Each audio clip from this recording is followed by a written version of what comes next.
Mantan terpidana kasus pembunuhan Vina, Saka Tatal, menjalani sidang peninjauan kembali di Pengadilan Negeri Cirebon, Jawa Barat. Langkah ini sebagai upaya untuk mencari keadilan setelah ia mendekam dalam jeruji besi. Saka ingin membuktikan ia tidak bersalah dalam kasus pembunuhan Vina dan Eki 8 tahun silam. Langkah Saka Tatal mencari keadilan dimulai. Rabu pagi, sidang peninjauan kembali yang diajukan eks-terpidana kasus pembunuhan Vina dan Muhammad Rizky alias Eki digelar di Pengadilan Negeri Cirebon, Jawa Barat. Dalam hukum upaya luar biasa ini, kuasa hukum Saka Tatal mengajukan novum atau bukti baru. Ada 8 bukti baru yang disampaikan kuasa hukum Saka Tatal ke majelis hakim. Di antaranya adalah foto kondisi Vina dan Eki di Rumah Sakit Gunung Jati Cirebon dan hasil visum serta otopsi. Hasil visum dan foto tidak menunjukkan tindakan Saka Tatal menjadi penyebab kematian Vina ataupun Eki. Fakta ini disebut bertentangan dengan pertimbangan hakim pada sidang 2016 lalu. Bahwa foto di atas adalah korban Muhammad Rizky Rudiana saat berada di Rumah Sakit Gunung Jati Cirebon yang dibawa oleh petugas kepolisian dari tempat kejadian flyover Talun Cirebon pada tanggal 27 Agustus 2016. Pada foto tersebut dan berdasarkan hasil visum et repertum dan otopsi atas nama Muhammad Rizky Rudiana, tidak ada luka akibat penusukan senjata tajam dan menggunakan samurai. Korban Muhammad Rizky bahwa berdasarkan fakta hukum persidangan halaman 71 sampai dengan 78, putusan Pengadilan Negeri Kelas 1B Cirebon nomor 16 Pitsus Anak Garing PN Cirebon tidak ada hubungan perbuatan pemukulan satu kali dengan menggunakan tangan kosong yang dilakukan oleh Saka Tatal terhadap anak korban Muhammad Rizky Rudiana. Foto Vina ini menerangkan tidak ada hubungan kaitannya dan sangat bertentangan dengan hasil pertimbangan hakim yang terdapat dalam halaman 74 putusan Pengadilan nomor 16 Pitsus Anak Garing 2016 PN Cirebon yang menerangkan bahwa saudara Andi menyabetkan samurai ke arah muka dan kaki anak korban Vina sehingga tidak ada hubungan kausalitas perbuatan Saka Tatal bin Bagja dengan kematian Vina. Serta fakta baru lainnya yakni soal file pencabutan kesaksian Liga Akbar dan sejumlah file elektronik lain. Dalam penjelasan novum ini, sosok Ibtu Rudiana disebut mengarahkan kesaksian Liga Akbar hingga berujung pencabutan kesaksiannya.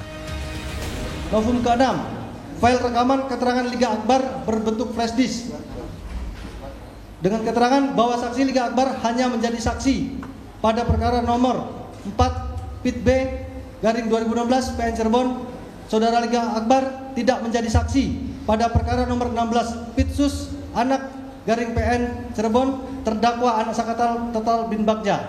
Kesaksian Liga Akbar tersebut diperintahkan oleh Ibtu Rudiana yang faktanya saudara Liga Akbar tidak berada di sekitar area tempat kejadian peristiwa tersebut. File rekaman ini menunjukkan pencabutan keterangan Liga Akbar sebagai saksi. Setelah pembacaan novum, kuasa hukum Saka Tatal juga nantinya akan menghadirkan 8 hingga 9 orang saksi ahli. Di antaranya mantan Wakapolri Urgoseno dan mantan Kabareskrim Susno Duaji. Kita pemeriksaan saksi yang akan kita ajukan ada sekitar 8 atau 9 orang.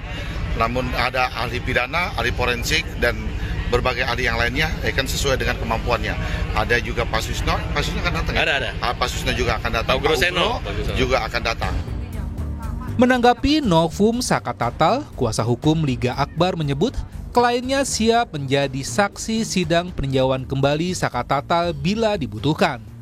Menurut Liga Akbar, kesaksian tentang berubahnya kronologi dan peristiwa hukum akan menjadi bukti permulaan tidak adanya keterlibatan seluruh terpidana termasuk Saka Tatal.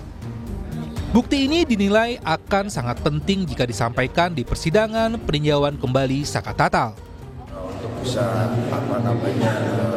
menjadikan Liga Akbar sebagai penguatan terhadap PK ataupun sebagai saksi.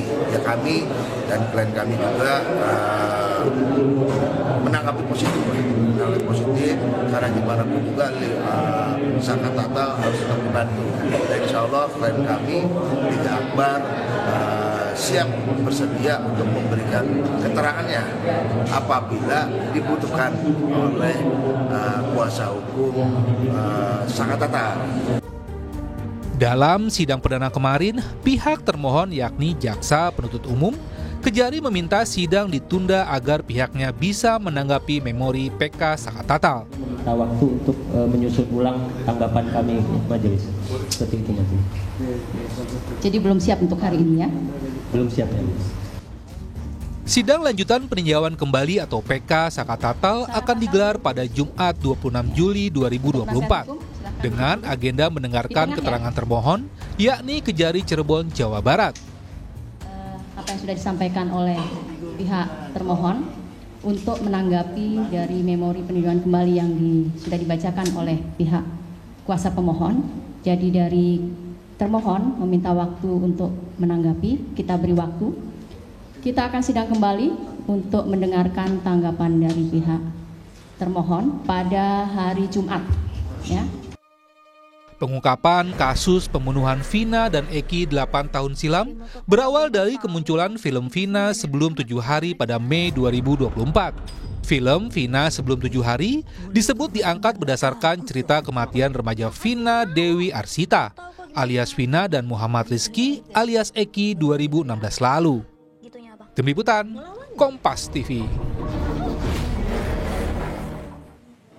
Sudah ada jurnalis Kompas TV Abel Insani yang saat ini berada di Pengadilan Negeri Cirebon, Jawa Barat sedang terkait dengan peninjauan kembali yang menjadi upaya hukum luar biasa yang ditempuh mantan terpidana Saka Tatal untuk membebaskan dirinya dari tuduhan pelaku pembunuhan Vina. Lalu seperti apa saat ini proses persidangan Abel yang saat ini tengah digali, terutama apa saja bukti baru yang telah disampaikan kuasa hukum di muka persidangan? Iya, Juno, memang babak baru dari kasus Vina ini memang dimulai kemarin pada sidang yang diajukan oleh Saka Tatal, yakni sidang peninjauan kembali, di mana Saka Tatal ini sebagai pemohon dan ditemani oleh 13 kuasa hukumnya yang kemarin juga sudah mempersiapkan ada 13 novum baru. Dari 13 ini 8 diantaranya ini merupakan 8 novum baru dan 4 novum tambahan. Nah, memang ada yang dari 8 novum baru ini dinyatakan salah satunya merupakan sebagai alat bukti baru terkait dengan foto Muhammad Rizky di Rumah Sakit Gunung Jati Cirebon yang menunjukkan hasil visum dan juga otopsi dari et repertum ini berbeda dengan keputusan dari hakim begitu. Jadi tidak ada luka akibat tusukan senjata tajam sehingga kematian dari Eki ataupun juga Vina ini tidak ada hubungannya dengan pemukulan oleh Saka Tatal. Tentu saja ini bertentangan dengan keputusan hakim begitu. Lalu juga ada terkait dengan perubahan peristiwa atau kronologi di mana pada awalnya dari pihak kepolisian ini merilis terkait dengan kematian Vina ataupun juga Eki ini karena kecelakaan. Tetapi rilisan itu tiba-tiba polisi merilis lagi dan ada peristiwa pembunuhan Eki ataupun juga Vina begitu. Nah, terkait dengan hal tersebut juga ada salah satu novum yang dibacakan dari pihak Saka Tatal, yakni dari salah satu kuasa hukumnya yang menyatakan bahwa ada motor korban, dalam hal ini adalah Eki yang digunakan pada saat itu berboncengan dengan Vina. Ini ada body cover yang rusak akibat gesekan dengan bahu jalan. Nah, ini yang menjadi salah satu atau salah dua dari novum atau bukti baru yang dibacakan oleh kuasa hukum dari Vina. Maksud saya kuasa hukum dari Saka Tatal begitu ya, dan juga sebenarnya ada 4 lainnya yang juga dibacakan oleh kuasa hukum dari Saka Tatal, termasuk juga flash disk yang juga digunakan, di mana ini merupakan flash disk terkait dengan kesaksian dari Liga Akbar, tetapi memang pada saat itu laporannya dicabut dan saat ini dari pihak Liga Akbar atau kuasa hukum dari Liga Akbar ini sudah bersedia jika pada saatnya nanti Liga Akbar dijadikan sebagai saksi saat dibutuhkan. Sebenarnya memang saksi-saksi ini sudah disiapkan oleh pihak dari Sakatatal begitu ya, ada 8 hingga 9 saksi yang nanti akan dihadirkan oleh pihak Sakatatal. Nah, dari 8 atau 9 saksi ini, salah satunya adalah mantan Wakapolri, yakni adalah Komjen Pol Urgoseno, dan yang lainnya adalah mantan Bareskrim Polri, yakni ada Komjen Pol Susno Duaji. Dan saksi-saksi lainnya juga menghadirkan nanti akan ada ahli pidana, yakni ada Dr. Muzakir, ada Dr. Azmi Syahputra, ada Dr. Yongki Fernando, dan juga ada Guru Besar Ilmu Hukum Pidana Profesor Dr. Andi Hamizah. Dan juga yang terakhir ada ahli psikologi forensik Reza Indragiri Amaril. Tentu untuk 9 saksi yang nanti akan dihadirkan ini bisa memberikan perspektif baru dari kasus-kasus mereka yang sudah pernah mereka tangani, dan mereka akan memberikan perspektif baru dalam kasus pembunuhan Vina dan juga Eki begitu ya, apalagi pada atau dalam persidangan peninjauan kembali di mana Sakatatal ini sebagai pemohon. Tentu saja upaya hukum luar biasa atau peninjauan kembali ini yang diambil oleh Sakatatal untuk membuktikan bahwa Sakatatal pada hal ini atau dalam pembunuhan Vina dan Eki ini tidak bersalah, dan juga digunakan oleh Sakatatal untuk bisa mengembalikan nama baik Sakatatal, karena pada saat ini Sakatatal cukup risih dengan predikat dirinya yang dianggap sebagai mantan narapidana. Kembali ke Anda. Baik, kita nantikan bagaimana proses peninjauan kembali di Pengadilan Negeri Cirebon, Jawa Barat, dan kuasa hukum dari Sakatatal telah mengajukan 8 bukti baru. Terima kasih jurnalis Kompas TV Abel Insani dari Pengadilan Negeri Cirebon, Jawa Barat.